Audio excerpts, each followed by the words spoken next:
Saya akan menjelaskan tentang Thales. Thales adalah seorang filsuf yang mengawali sejarah filsafat Barat pada abad ke-6 Masehi. Sebelum Thales, pemikiran Yunani dikuasai cara berpikir mitologis dalam menjelaskan segala sesuatu.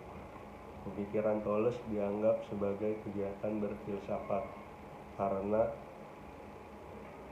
karena mencoba menjelaskan dunia dan gejala-gejala di dalamnya tanpa bersandar pada mitos melainkan pada rasio manusia. Ia juga dikenal sebagai salah seorang dari 7 orang bijaksana. Dalam bahasa Yunani, hoi hepta sophoi, yang oleh Aristoteles diberi gelar filsuf yang pertama. Selain sebagai filsuf, Thales juga dikenal sebagai ahli geometri, astronomi, dan politik. Bersama Anaximandros dan Anaxagoras, Thales digolongkan ke dalam mazhab Miletos. Plato adalah seorang filsuf dan matematikawan asal Yunani. Beliau lahir sekitar tahun 427 sebelum Masehi dan meninggal sekitar tahun 347 sebelum Masehi. Dilihat dari perspektif sejarah filsafat, Plato digolongkan sebagai filsuf Yunani kuno. Ia adalah penulis Philosophical Dialogues dan pendiri dari Akademi Platonik di Athena, yaitu sekolah tingkat tinggi pertama di dunia barat. Plato diyakini sebagai seorang filsuf yang berperan besar dalam perkembangan filsuf Yunani kuno dan filsafat barat secara umum. Sumbangsi yang besar juga diberikan oleh gurunya yaitu Socrates dan murid beliau yaitu Aristoteles.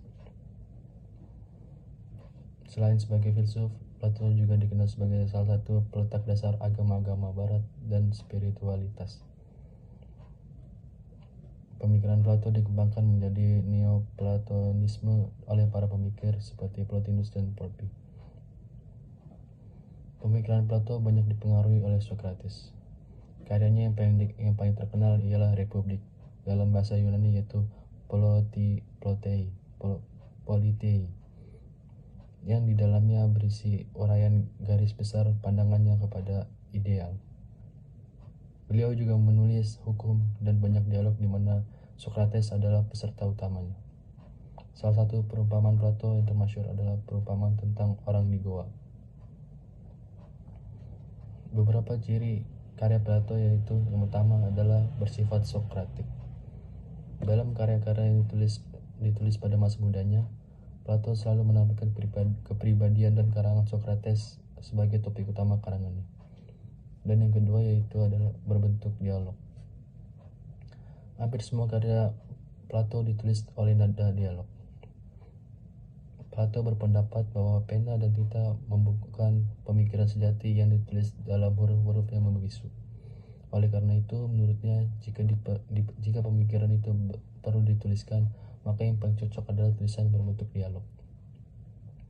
Beberapa pandangan Plato yaitu tentang dunia indrawi, tentang karya seni dan keindahan.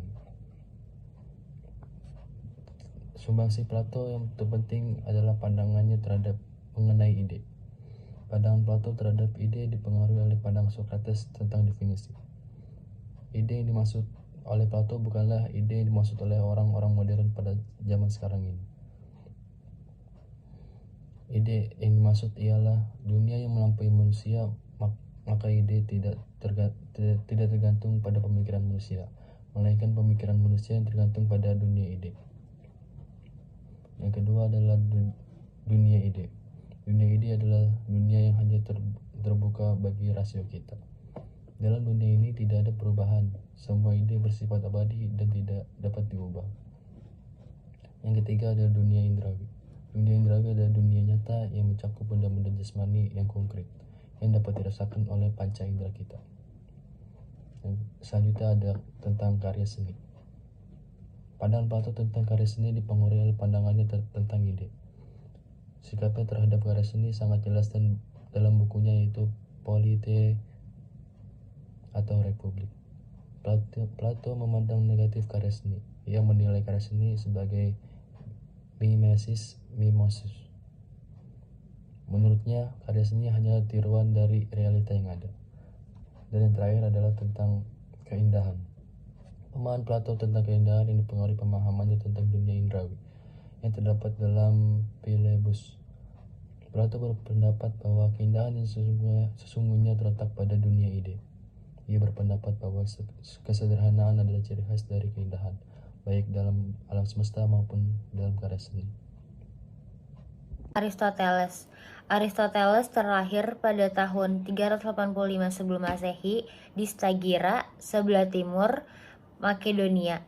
Karena kota kelahirannya, Aristoteles sering disebut sebagai Stagrid.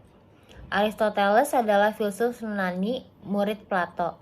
Dari sekian banyak murid Plato, Aristoteles merupakan yang paling berpengaruh dalam peradaban dunia. Menurut Aristoteles, filsafat ilmu adalah sebab dan asal segala benda.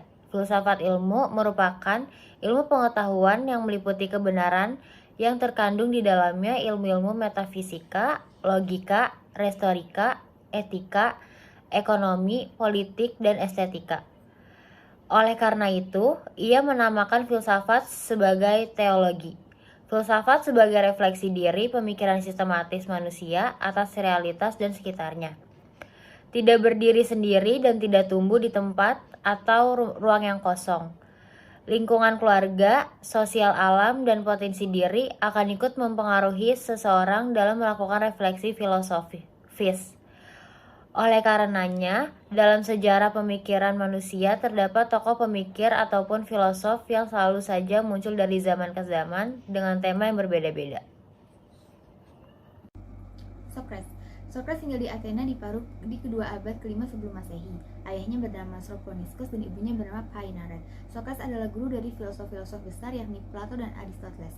Ia dipercaya telah mempelajari filsafat alam, melihat berbagai penjelasan sifat alam semesta, tetapi kemudian ia beralih pada persoalan yang terkait dengan manusia seperti etika dan politik.